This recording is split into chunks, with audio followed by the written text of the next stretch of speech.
Okay, before we get started, I'm going to try and make this short because I know you want the impact review. I wish to apologize that I did not get to my SmackDown review on Tuesday. That was due to the fact that some guy emailed me to my email address, the primary one I use. It's an old NetZero account. Yeah, I use NetZero. Well, I'm an old man. I don't do Gmail a lot. It may be connected to my YouTube, but I don't use it much. Anyway, it's one of my two accounts, and this guy or girl said simply, I've been hacked on my computer, and I have 2 days to give up $900, or the stuff on my computer is going to be released to the general public. Well, here's the thing that's a little tip for anybody who's always worried about hackers. Run Linux. Linux is an alternate operating system compared to Windows running Windows 10 and Apple running iOS. It's free, and I state this clearly.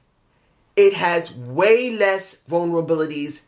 You don't get that many viruses, very few, and you don't get that much type of malware that you would get with Windows. Very few of it. So for me personally, I've always understood with Linux, I don't put the most important stuff on it. I save it on a backup drive or Blu-ray DVD. Yes, I burn Blu-ray DVDs to save my stuff. I got a burner.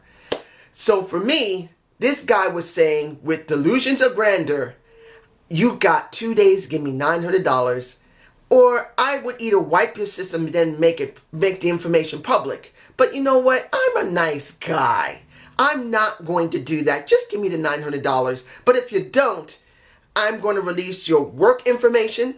I'm going to release your family photos. And I'm going to release all your dirty secrets. And do not tell anyone, bub. If you do, you'll get in trouble. Well, get this. I'm not working anymore. If the guy knew anything, I got no work information on my computer. 2, I don't keep any family information on a computer. 3, I don't have any stuff that's on the computer that's dirty little secrets. All my stuff is on a encrypted program that makes sure that my passwords can't be broken unless you have my password, which is very difficult to crack. It's called Impasse. It works pretty well. I believe it works well with Windows, and it works easily well with Linux. So what I did, deleted all my emails that is on my email address, just in case you tried to access it, if you hadn't already, which really didn't have anything on it. No passwords, no social security information, nothing. Always make sure you do not put any social security in your emails and mail it to somebody. It could easily be found out. And just switch computers and wipe the old drive. I know that was long-winded, but I thought you guys should know. Be careful out there. Anyway, let's get into impact. Maybe I'll put a timestamp on this if you don't want to see it. But anyway, we got last week a show that didn't need to be reviewed because it was just a throwaway show. There was nothing new there. Yes, there was the, the Thanksgiving turkey thing. I already said it. I don't like theme impacts. So in this case, where the majority of the stuff there was just only old videos, no problem. Here we got some good content. And hopefully I don't forget anything, and there's a good chance I will. But let's go through this. The first thing I want to get through is Taya versus, what's the woman's name? Raylyn. Supposedly Raylyn is now on the Impact roster. I haven't checked the website, but this was on the show. So she seemed to be capable until she got her ass handed to her by Taya Valkyrie. Taya is a gorgeous woman. I would be happy marrying a woman. She looked like she could just dance her ass off. I can't dance, but she looked like she could dance, and you just enjoy just seeing her happy and dance. Anyway, was it an okay match? It was. And in the end, we get Taya winning by doing a new submission that's not too bad. It looked like a dragon sleeper. I could be wrong. It looks like a dragon sleeper, but it was positioned differently. You guys can tell me what the position was. After it was over, guess what? You get Tessa Blanchard coming out, beating the crap out of her. Now, before this happened, Tessa was approached by, what was the guy's name? Brad Toll. Toll, I believe his name. And he told her, I am the ref. Do not screw with me. I am the one who makes the rules. Do you get it, woman? And she said yes, with her championship title on her shoulder. I knew she wasn't going to listen. And in the end, when he came out to try and stop her for beating up on Taya, Tessa just grabbed his neck and tried to string it up and ring it. But here's the thing. We get a C of A Gail Kim. Now, supposedly Gail Kim is still retired. And I am so hoping nothing happens. Look, I don't hate Gail. I've always liked Gail Kim. Only when she's booked properly. And over the years, with all the previous administrations of this company, they have screwed so many women with giving her so many title runs and putting her over way more than everyone else. I'm so hoping she's not coming back. I'm not saying it because I don't want to see her wrestle anymore. But I'm saying it in the respect that if they do not book her right, I don't want to see her. Because every person that she's ever touched, when it becomes a rivalry, she destroys them. So I do not want to see her come back. But I am interested in Homecoming to see what's going to happen with Tessa versus Taya for that title. Now, since we're going with the women, let's get this one done. Katrina versus Jordynne Grace. I gotta say this about Jordynne Grace. One, she's a good-looking woman. Two, she's a very thick woman. Now, I'll have to say it in the proper context. Thick. With her face in my face. Thick. I'm not trying to be sexist or anything. She's just, as many men or women would like a person to be very muscular, very well-designed, very well-rounded. She has that type of body that many men and women just love. But the thing I see isn't about the thickness of her body, you want to screw it. It's about how, I believe John Cullis said it best, that she is a female equivalent to a rhino. And I like that. We do not have, look, Tessa is a strong woman. Taya is a strong woman. But they're not like built like a guy in the respect of a powerlifter. They're just not. They're not built like a Biggie Langston. They're not built like a rhino. They're just not built like that.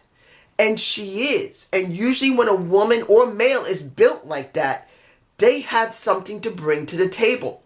And in this respect, when it comes to Jordynne Grace, she has power to spare. She threw Katrina all over the damn ring. And let's be honest here. If people love Jordynne Grace, great. But you must understand what you're dealing with. You're dealing with a 22 to possibly 23-year-old woman who is a bit sloppy. There is no way around it. She's sloppy in the ring. Now, doesn't mean she can't get better. Of course she can. But I'm going to state it for what it is. When a wrestler is sloppy, you must bring it up. And I could see that she's still very inexperienced. She has glimpses of professionalism because she did work down in Mexico. But let's be honest here. She's sloppy.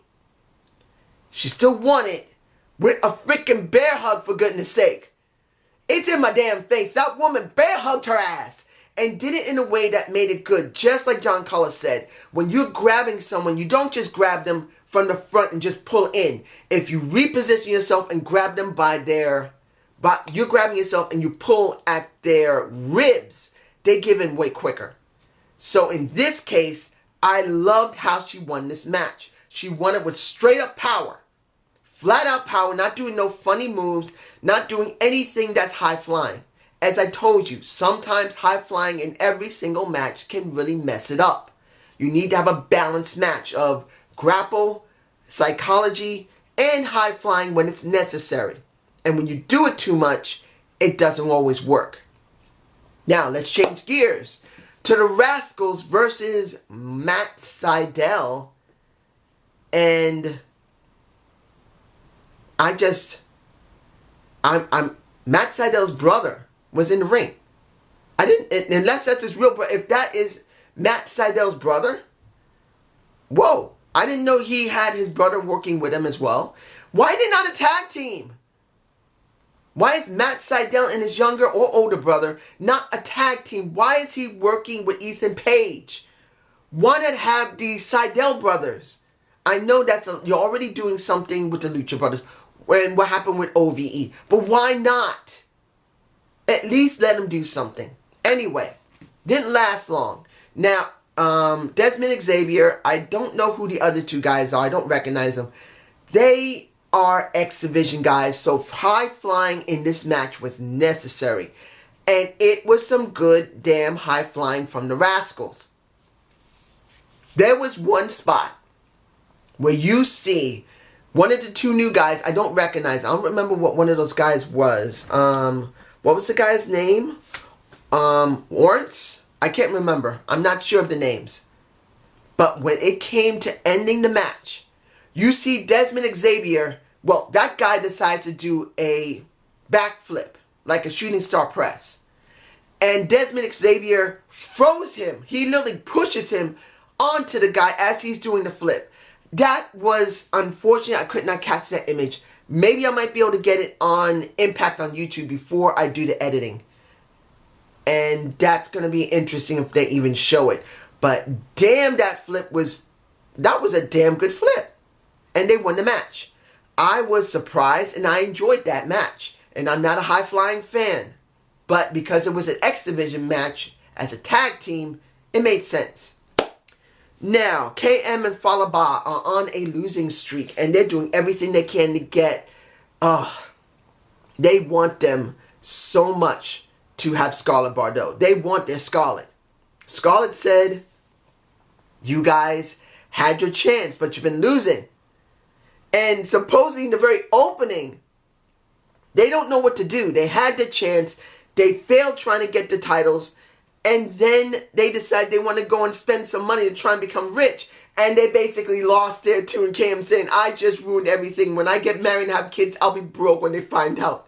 I'm just broke now. They're going to be mad that I'm broke. Who's going to want to be with me? Who's going to want to have my kids? And it was stupid.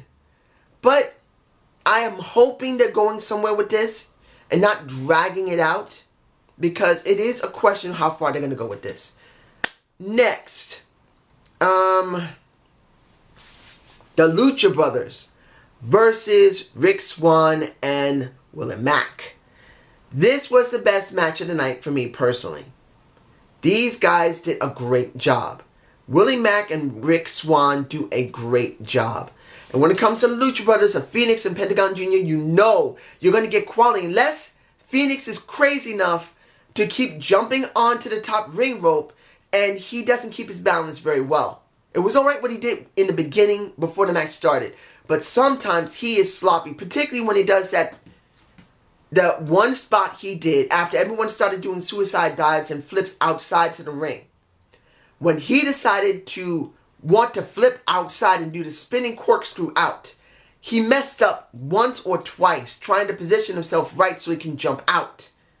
Sometimes he gets a little over enthusiastic and I think he begins to botch. When he thinks he's really into it, he tends to botch a little bit. That's just me. You guys can tell me if I'm wrong. But he still managed to do a corkscrew very good. And in the end, Lucha Brothers win. But here's the thing.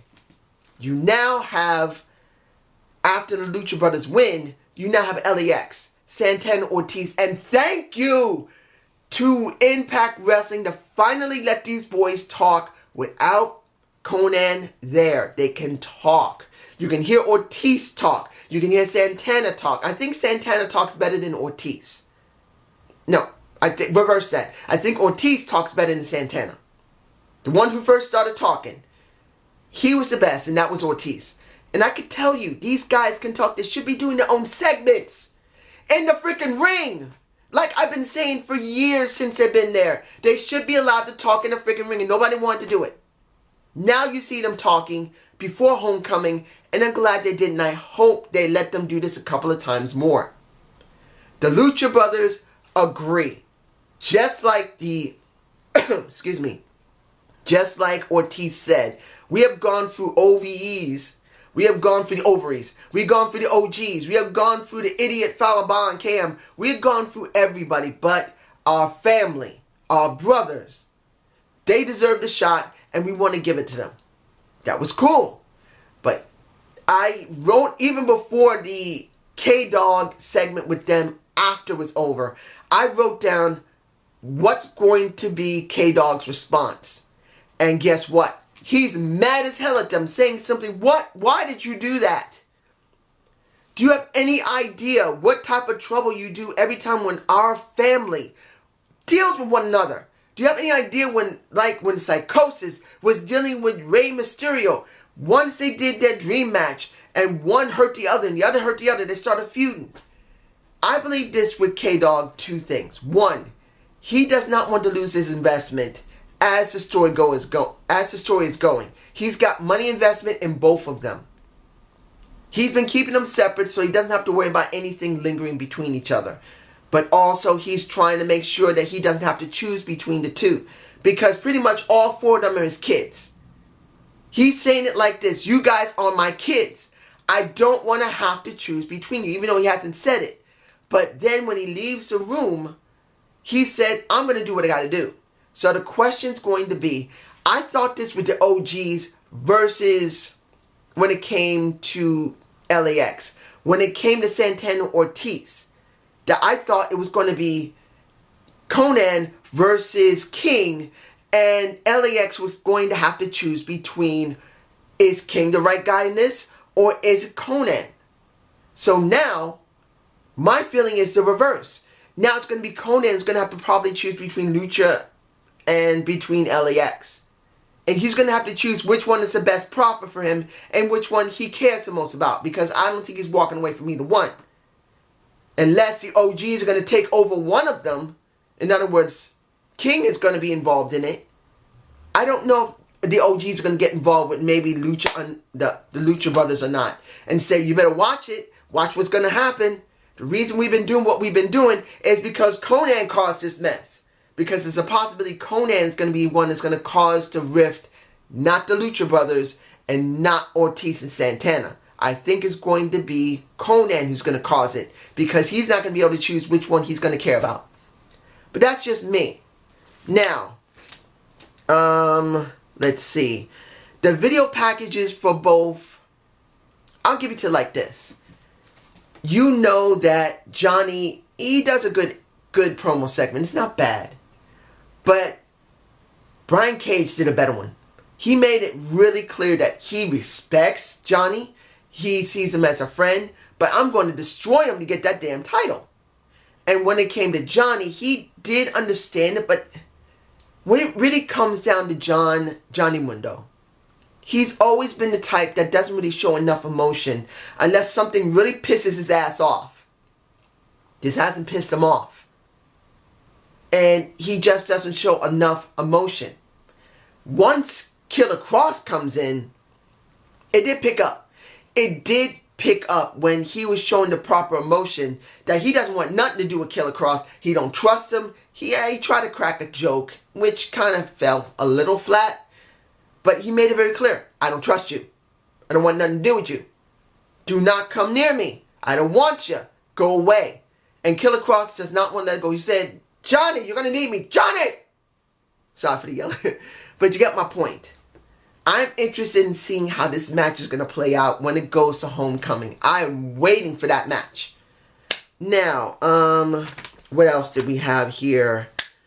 I already went through Tessa. I already went through the opening. Eddie. Almost forgot. Eddie Edwards in the hospital, drugged up with Alyssa, and I gotta say this. I think this was the best work that Moose has done. Moose isn't one of the greatest actors, but when he's in the right place, he does a damn good job. Let me paint it to you. Alyssa was there trying to get through to Eddie. She couldn't get him because medication has not stabilized him yet. That's what the doctor said. Don't get a picture of it. But Moose comes in, and then he has a book, a story time of Eddie Edwards. And I'm going like, why? Oh, come on. You didn't go there, did you? But he did. And I wasn't sure how to feel about this. To be honest, it wasn't that bad what he did. He pretty much tried to incorporate what caused this all to happen. Saying, when it came to me, you weren't there, but I'm here for you. I'm here for you. Even after everything is done, I'm still here. And you know what? You're lucky you're not in jail for 20 to 25 years for assaulting me again. But I'm still here for you. In fact, I'm still here for you so much, I'm going to console Alyssa. Because you ain't going to be able to do it because you're locked up in here. Trying to get your mind supposedly straight if ever. I'm going to be there for Alyssa. And he walks away, which really seemed to get to Eddie. I don't know how far they're going with this. But it is something that WWE is not even coming close to doing. So, thank you, Impact. Thank you. Finally, we get the Eli Drake versus Tommy Dreamer match. Well, matches. We got 2 matches. Now, the video package for Tommy Dreamer was way better than Eli Drake. And don't get me wrong. I've said it already and I mean it. Eli is one of the best talkers in that company. But in this situation, he's not supposed to be doing the shine on it. It's supposed to be Tommy. Tommy's supposed to do the shine. Tommy's trying to make it very clear that hardcore wrestling is what gave him his chance. He got something because of not just hardcore wrestling, but the older generation giving him something. He believed as a millennial with short pants, he can do whatever the hell he wants. I'm from Generation X. I am not, as far as I know, I'm from Generation X. I was born in 71. So I'm not part of the millennials that came out in the 80s.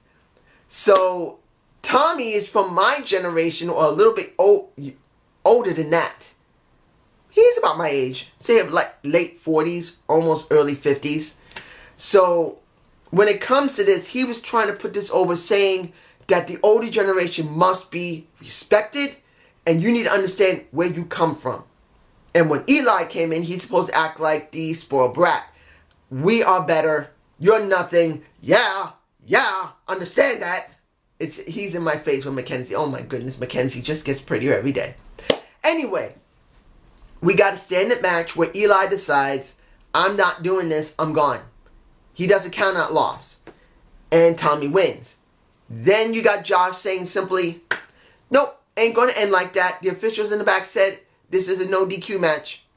And that's when the fun begins. And everyone began to chant. I know this is a standard hardcore match in a sense, even though it was a no disqualification match, no DQ. It felt like a hardcore match. Basically, Tommy used whatever the hell he wanted.